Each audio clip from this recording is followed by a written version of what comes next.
Oi, turminha! Nós vamos fazer juntos a análise aí do trecho do conto Chapeuzinho Vermelho, tá bom? Nós vamos colocar em prática para que serve aí a pontuação em um texto. Então, vamos começar aqui, ó. Algumas horas mais tarde, vírgula. Para que serve a vírgula num texto, turminha? A vírgula num texto, ela serve para separar termos da oração, tá ok?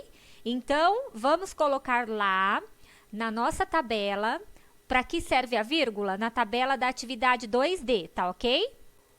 Então, turminha, olha só, já coloquei, ó, a vírgula, né? Para que ela serve? Ela serve para separar termos de uma oração, indicar uma pausa. Voltando aqui no texto, ó, algumas horas mais tarde, vírgula, um caçador passou em frente à casa da vovó, vírgula. Percebam que ele separou o tempo em que a história ocorre e começou aqui a citar as ações dos personagens, tá?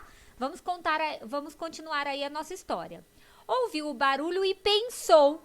Dois pontos. Para que serve o dois pontos aqui, turminha? Vamos ver? Os dois pontos servem para indicar uma fala do personagem. Quando eu coloco dois pontos, eu tenho que ir para a próxima linha com travessão para indicar a fala. Ou um pensamento. No caso aí, no conto do Chapeuzinho Vermelho, está indicando aí um pensamento, né? E os dois pontos também indicam listas no meio do texto. Por exemplo, Pedro trouxe para a escola, dois pontos. Borracha, vírgula, lápis, vírgula, apontador e caderno. Entenderam? No caso aqui, turminha, olha só. Ouviu o barulho e pensou, dois pontos. Olha só a aspas. A aspas, turma, aqui está destacando o pensamento do caçador. Olha só como a velhinha ronca. Estará passando mal? Observem aqui que eu tenho um ponto de exclamação e uma interrogação na mesma frase. Por quê? Além de ser uma pergunta que o caçador fez a ele mesmo, ele ficou o quê? Preocupado. E esse ponto de exclamação demonstra isso, que ele está preocupado com a situação aí da vovó. E aí ele conclui, vou dar uma espiada. Então, aspas, tá separando aí, né? Tá destacando o pensamento do caçador. A exclamação, ela demonstra emoções, né? Aí ele tá, ou surpresa, olha só como é a velhinha ronca. E o ponto de exclamação com o ponto de interrogação junto, indicam aí que, né, ele além de estar se fazendo uma pergunta, ele está preocupado com a situação da vovó. Aspas, no caso aí no texto, está destacando o pensamento do caçador. O ponto de exclamação indica surpresa com o ronco da velhinha, né, da vovó. E o ponto de exclamação e interrogação juntos indica preocupação com a vovó e uma pergunta que ele faz para si mesmo, né? E no final de tudo aí, turminha, nós temos o quê? O ponto final, que indica o final de um parágrafo, né? Ou de um texto, de uma ideia, tá ok? Turminha, vamos continuar aí a análise do texto. Abriu a porta, vírgula, nós já vimos para que serve a vírgula, né? Chegou perto da cama e reticências, porque aqui a reticências, ela indica que algo vai acontecer, que vai continuar alguma coisa aí. Quem ele viu? Ponto de interrogação. Como nós vimos, o ponto de interrogação indica uma pergunta, tá bom? Então, vamos lá colocar na nossa tabela. Então, turminha, olha só, as reticências, o que elas fazem? Elas indicam aí a interrupção no discurso, que ainda vai acontecer alguma coisa, mas foi interrompido. O ponto de interrogação, usado para frases interrogativas. Vamos voltar lá no texto. Abriu a porta, chegou perto da cama e, olha só, o discurso sendo interrompido, mas continuou. Ó. Quem ele viu? É uma pergunta. O lobo, vírgula, que dormia como uma pedra, como uma enorme barriga parecendo um grande balão. Olha só o ponto de exclamação aqui, ó, indicando assim uma emoção aí, né, uma surpresa de como era a barriga do lobo. O caçador ficou bem satisfeito. Há muito tempo estava procurando esse lobo, que já matara muitas ovelhas e cordeirinhos. Olha aqui, turminha, travessão. Afinal, você está aqui, velho malandro. Sua carreira terminou. Já vai ver para que foi usado a travessão aqui, turminha. indicou a fala de quem? Do caçador, né? Então, vamos lá na nossa tabelinha anotar isso daí? Então, turminha, travessão indica a fala do personagem. No caso aí, no nosso texto, a fala do caçador, tá bom? Voltando ao nosso texto aqui, ó. Enfiou os cartuchos na espingarda e estava pronto para atirar. Mas então lhe pareceu que a barriga do lobo estava se mexendo e pensou.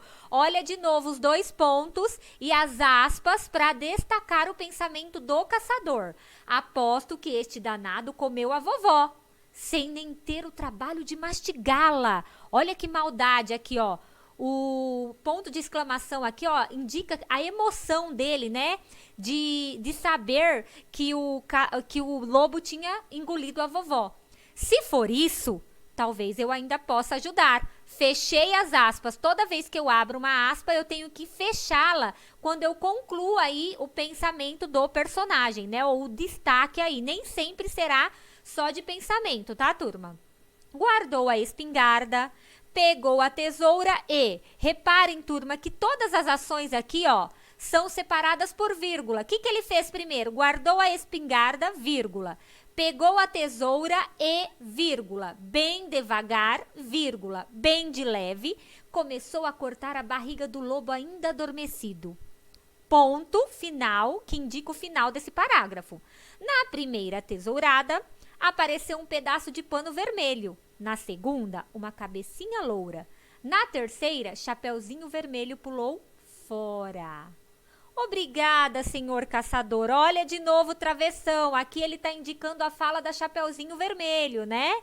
Obrigada, senhor caçador. Agradeço muito por ter me libertado. Estava tão apertado lá dentro e tão escuro. Olha, reticências indicando uma pausa aí no discurso, uma interrupção. Faça outro pequeno corte, por favor, assim poderá libertar minha avó, que o lobo comeu antes de mim. O caçador começou seu trabalho com a tesoura e da barriga do lobo saiu também a vovó, um pouco estonteada, meio sufocada, mas viva. E agora, olha só, outra fala no texto, uma pergunta aí do caçador, olha o ponto de interrogação. Perguntou o caçador. Turminha, olha só esse travessão aqui depois de um travessão que já iniciou. Isso daqui indica, né?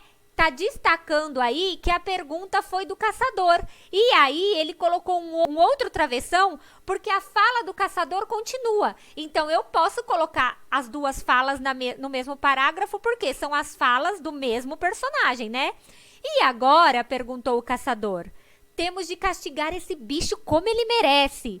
Ponto de exclamação, indicando aí, ó, uma raiva, né? Um sentimento aí de revanche. Então, turminha, esse travessão aqui, ó, tá indicando de quem é a pergunta, de quem é a fala no texto, tá bom? Ó, acrescentei aqui no travessão, além de indicar a fala do personagem, né? Aqui no caso o caçador, ele também destaca na fala o personagem responsável por aquele discurso, aquela fala. Caçador, tá? E agora? Perguntou o caçador. Outro travessão para indicar que o caçador continua falando, por isso pode ser no mesmo parágrafo. Temos de castigar esse bicho como ele merece. Ponto de exclamação. Turminha, então nós analisamos esse trecho aqui porque é que nós usamos a pontuação. Para o texto ficar coerente. O que é coerente? Quem ler consegue entender. Na próxima atividade do Ler e Escrever, nós vamos ver como é que fica um conto sem pontuação. Will be